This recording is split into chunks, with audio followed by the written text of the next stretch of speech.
Hello, writers. I'm Josiane Fortin, and today I'm interviewing Jack A. Ori. Jack is the self published author of 4 books. And what is special about this interview is that I wanted to have someone to speak about LGBTQIA. And so we'll be touching a little bit on that specifically, but also about Jack's writing career. So please, Jack, thank you for being on the show. And please start by telling us a little bit about you. Sure. Well, thank you so much for having me. And I am, as you mentioned, I'm a writer as well as an advocacy coach. I'm transgender, and all of my writing is dedicated to transformation. Everything I do is dedicated to transformation because as a transgender person, I didn't know who I was growing up, and it was very difficult for me because as a kid, all the adults were telling me I was a girl, so I was like, why can't I believe that? And so that was very hard for me. And then when I got older, I was trying to be what everyone said I was, and I ended up in bad relationships. I ended up not being myself at all and jumping from career to career and having mental health issues. So now I am really dedicated to teaching people about these issues. I also coach. I coach parents of transgender kids. I also coach people who go through other major life transformations who are trying to be more authentic and find their voice and speak out more. Yeah, I really like that on your website. I was reading how you went from invisible to like being seen and being authentic and being able to say who you wanted to be. And so I'm wondering, like, at one point, did you hear about transgenders and like when did it click in your mind that that was who you were? You were a man and that you wanted to transition. Sure. Yeah, I had as a kid, like I said, I had all these weird kinds of thoughts. Like I would think about what is my beard gonna look like when I grow up, but I would be like, oh, I'm a girl, that's not gonna happen, which obviously not has But happened. now you have one. So for Right. people who are just listening, they can't see you, but you have like a big beard. So was Right. it? Right. So that did come true. But eventually what happened was it was a process. When I went away to college, I would use a mail. It was like at the beginning of the internet revolution, like early 2000s when people started going on the internet, started having social media and stuff. And I would use a male name on forums and things. And then I would feel guilty because I'd be like, nobody knows that I'm not quote unquote really male. Um, but I didn't put it together until a lot later when I was in North Carolina. I had a friend who was a transgender woman, and she had a lot of struggles with figuring out her identity and with depression, and she felt suicidal because she felt it went against her religion and all that sort of stuff. And by talking with her and learning about her experience, it all started to click for me what my experience was. Yeah, you could see the similarities. And just going back to the topic of this podcast being about author, I wanted to know how authors, like we do have a voice and we have books out there in the world. So, how can we be more supportive of the LGBTQIA plus community? Oh, great. Yeah, that's a couple of things. There are a couple of ways. One thing that I do also is I help writers who want to write authentic transgender characters and a few other identities that I also identify as. Because I think a lot of times authors might be afraid to, if you're not transgender, you might be afraid to write a transgender character because you don't want to get it wrong or you don't want to Yes, offend for anybody, sure. right? For So sure. I think it's really important if you are not transgender or whatever identity you're writing about, not gay or whatever, not bi, to do your research, to talk to people who are in the community and make sure you've got it right. Use sensitivity readers, people in that community who will read your work so they can give you feedback and let you know this works, this doesn't, so you don't contribute to stereotypes. I think that's important. And I think I'm on a lot of Facebook groups for LGBT writers. I think it's really important to support writers who are not everybody is openly like gay, trans, whatever. So you might not know, but if you Yeah. know that an author is gay or trans, it's really great to support their work as well, to read their work, promote it, let people know about it so that they can get some visibility as well. Okay, awesome. And you kind of answered my next question, which is should I include diverse characters in my book if I don't know about them? So your answer is go out and find out about Well, them, and then you can yeah, write about them. right, exactly. Yeah, I'd like to definitely expand on that because I know there are a couple of schools of thought on this, and a lot of times people will be like, I don't know because I'm not that identity. You don't want to step on other people's toes. And some people I know feel like if you're not that identity, you shouldn't write about problems like prejudice and that kind of thing because you haven't experienced it. But I personally feel it's important to amplify those stories, amplify those voices. And unfortunately, that's something that everyone who's transgender will deal with some sort of transphobia at some point, unfortunately. Anyone who's, because even if your family is accepting, even if your friends are accepting, there are people out there in the world who aren't. And even if everything in your life is great, you have faced stories in the news like here in America, legislators trying to make laws saying trans kids can't be on the same sports teams and that sort of thing, which is so it's something that affects every trans person's life. So I'm not of the school of thought that you can have your trans characters, but you're not trans, so don't write about them experiencing these issues because that's not going to be authentic. Because Okay.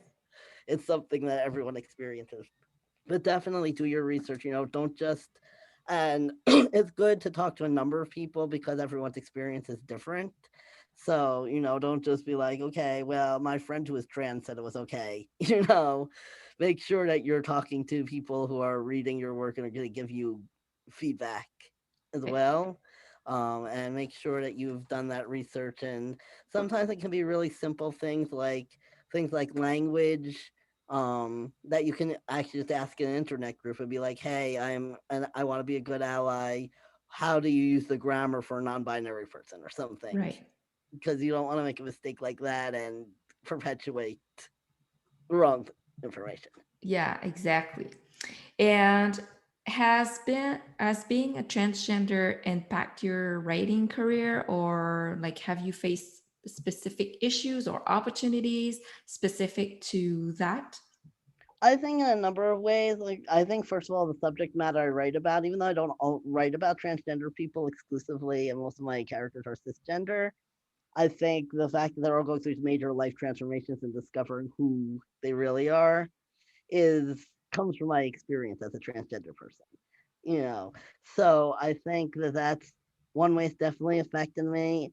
And I think interestingly, people assume that my characters are transgender sometimes. So I've gotten feedback even from other people who are like, "Oh, so you've written this book? It's about a transgender character transitioning," and it's not. That's not what it's about.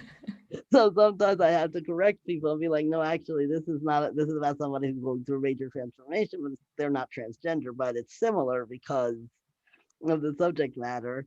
Um, and I also think I have not been in. I'm independently published, so as you know, so I've not been in the traditional world in a long time. I don't know what's going on with the own voices movement and what traditional publishers are doing. Um, I know that sometimes there are grants for LGBT people that I like to keep my eye on. You know, artist grants for LGBT Yes. people is always a good opportunity. And I think in general, being self-employed and working for myself is, even though it's harder in a lot of ways to run your own business. As a transgender person, sometimes it's easier as well because you don't have to worry about things like, I'm going to go into work and do people know, and should I, and will my boss be accepting it? Which bathroom should I use? And all those kinds of things that happen when Yeah. you're in the workplace. Right. Like I can tell like how difficult this could be. Like, am I supposed to say it? Like, is it like Right. like coming out? Like, do I need to come out like every single time that I meet someone, or is it just Right, like and that's a very individual thing too, because a lot of times people have different opinions about that too. Because sometimes you just feel like you just want to be seen as yourself. You don't want to go into it all the time. I'm very open about it usually, but I found in jobs that I've had, a lot of times the bosses will be like, "Can you give a training so that the other employees understand what transgender people go through?" which I don't mind doing. It's great for me, but sometimes sometimes people might be like, oh God, I don't want to do that again. Yeah, Like I, like you don't want to represent like a whole yeah, community when you're just like living your life, but you yeah, you like to be a speaker and you like to speak on the yeah, topic, so it's different. yeah. And what advice would you give to aspiring authors? I think the first thing is make sure. Oh well, not the first thing. I was gonna say make sure you know what you're doing before you start publishing. No, but that's not the first thing because you're not gonna be publishing like the first draft of the first thing you ever wrote. Yeah. So you definitely want to have a community of writers. I belong to several. Like I said, I'm on in some LGBT ones on Facebook, and I'm also in some big major writer groups like 20 books to 50K, Yeah, I and mind that one too. I really recommend that one. yeah, and that's great. And the reason this is so important is because you need that community to support you and to understand what you're going through. Because what I found is that a lot of times because I'm also a coach and I work with some business coaches to help me with my business. And I have run into some coaches who, when I tell them I'm writing, are like, "Oh, that's not going to make you any money. What you should do is focus on this instead." You know, so you want to have the people who can help you support you as a writer. Yes, I agree. And so that's really definitely the biggest thing is the community. And also you get mentorship. You want to find out from people who are already doing it. How do you do this thing? And you definitely want to do your research before you publish because otherwise you can waste a lot of time and money. Like when I first started thinking about self-publishing, I got into a conference and I met someone who had a printing press, and I was like, okay, cool, I'll do this. I ended up spending a lot of money buying a lot of books that I did nothing with, you know. Yeah, So just yeah, stocking them in your basement. yeah. So you want, and nowadays that's not even really necessary because you can go through Amazon or CreateSpace, Amazon, Yes, whatever it's on now, anything KDP, that's print yeah, on demand. print on demand, and you don't have to. And especially now during this COVID pandemic, where a lot of people are not going to social events, you don't want to be stuck with books that you can't. If you're not having in person events, you don't really need a lot of hard copies. I like to have one, like I have one of my proof. I got my proof copy for Reinventing Hannah, and I usually use that like on these podcasts because it's tangible. You can hold it up and be like, okay, now this is what the book looks like. You Yeah, know? I always have a couple of them on hand, but I use print on demand too because it's so much smarter financially. And then you don't have like, if you have a typo in the book, like you can replace them. So Yeah, which that's is something. yeah, which always happens. No Yes, matter it always happens. no matter how careful you are, there's always something. Yeah. And I was wondering, like, would the advice be different for a transgender person, or would you say like, would you have like a additional advice for? The only thing I would say is that would be different is decide how out you want to be as an author. Do you want to be people to know I'm a transgender person who wrote a book or not? Which is a decision everyone has to make for themselves. Because as a transgender author, people will, like I said, assume your books are about transgender people. They Yeah. will want to interview you specifically about being transgender, I'm which sorry can be about a good that. thing. No, that's I'm happy to be here. I love doing this, but not everyone would. So some people might Yeah, because not it's prefer not to. personal. Like it's Yeah, your private life, and not everyone wants to be open about like their personal lives. They just want to have like a public figure where it's like just like a public figure pretty much, and you're not sharing all the right. backstory. So I get that. Right. Yeah. So you definitely want to think about that. And the other thing is just to think about how much of your experience you want to put in your books, especially if you're writing fiction, which is most of what I write. I do have the one nonfiction book, but it's mostly well, I mostly write fiction. And if you write fiction, you can write pretty much about anything, right? So you Mhm. want to think about, do you want to write fiction that's specific to the transgender experience? Do you want to write fiction that's not? Do you want to write about transformation of some sort? Do you want to write about people in other situations? And that isn't that different from everyone has to decide like what genre am I writing in? What kinds of books am I writing? And you can, of course, you can change your mind. You can change it. You can be all over the place and write this and then write that, and it doesn't have to be any one genre. But it's always helpful if you're going to have a lot of books, especially to be thinking about what's my brand. What kind of books am I writing? As a transgender person, you're going to want to think about, is part of my brand that I'm writing about transgender issues, or part of my brand that I'm writing as a transgender person, or not. Yeah, right. I get that. How do you promote your books? So I do several things, and I'm still working on this. This is the most challenging part for me, but in addition to being on social media, because I am on Facebook and Instagram, and I make graphics on Instagram, especially. I like to have graphics with maybe a quote from the book or a picture, and I have, like, for each book, I have a character that I in mind, so I always get like a stock photo from Shutterstock that always represents that character in the graphics that I do.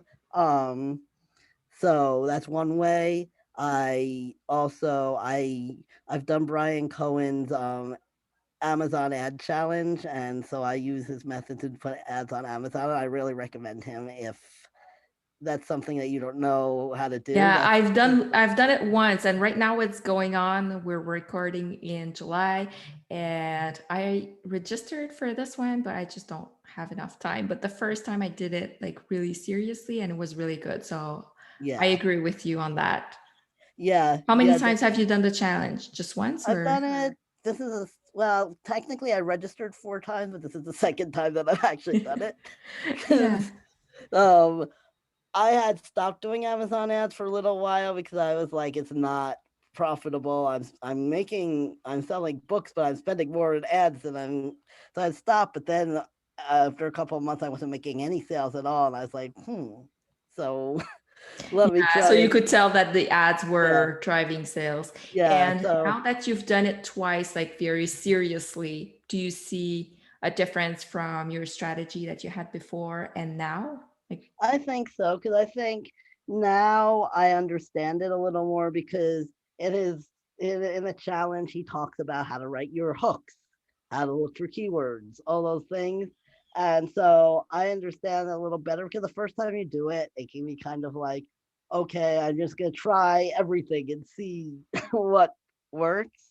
And yes. now, like, I tried an auto ad, and I especially understand, and I've tried more category ads than I have in the past, which is, when you advertise your genre. Um, and I understand better how to write your ad copy, how to write the hook on your ad, all of those things. So I definitely would recommend doing it more than once if you can, if you have time. That's At at least least once, once, like really yeah. seriously and like just keeping time Yeah, for that and in your ask a lot of calendar. questions, and that, every time he does it, he has a ton of people helping who will answer pretty much any question that you have. So, so that's one thing I do. I've also done some of the newsletter swap kinds of things. Like, I have an account on BookFunnel, so I have a Okay. lead magnet, which is my short story, A Boy Like Me, which is one of my published books. It's a really short story.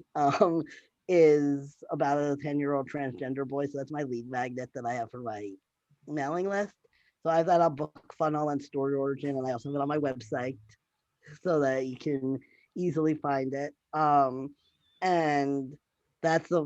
so that's one thing that I do as well. I always have links in the back of my book to my mailing list, in the back of every book to my mailing list, a list of other books, all that sort of stuff. Um, and I've done a couple of promos, like I just did one with Fussy Librarian, and those are the kinds of services where you pay a certain amount and they send a link to your book to their email list. Yes. How did it go with Fuzzy Librarian? I'm curious. That one was actually one of the more successful ones I had. It was a little hard to tell because my promo happened to land on July 4th, which is a holiday. So I wasn't sure how many people were actually looking at it that day. Do you think there were more people or less people because it's a holiday? I think probably less people that day because it's a holiday, but on the other hand, it's an email, so they can Yeah, it always look stays at more it. than one day. It stays So more than did one you day. recoup the cost? Like, did you make a ton of money? I have not recouped the cost yet, but I saw like by the next day my sales rank had changed. My sales rank was like really like in the millions and it gone down to like 169,000. Okay. Usually when it does that, even though I haven't seen any money yet, that means that people are borrowing the book on Kindle Unlimited and then you get paid when they actually read it, and they read the Yes. page reads. But that means that a lot of people did download it. So we'll see what happens when they actually get around to Hopefully, reading it. hopefully. And what writing projects are you working on right now?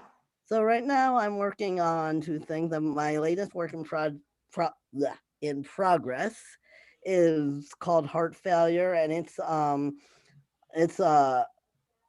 women's fiction book. It's about a trauma survivor. Her name is Jillian, and she um, had gotten out of an abusive relationship, and she's with her husband now, and she also has feelings for her female best friend.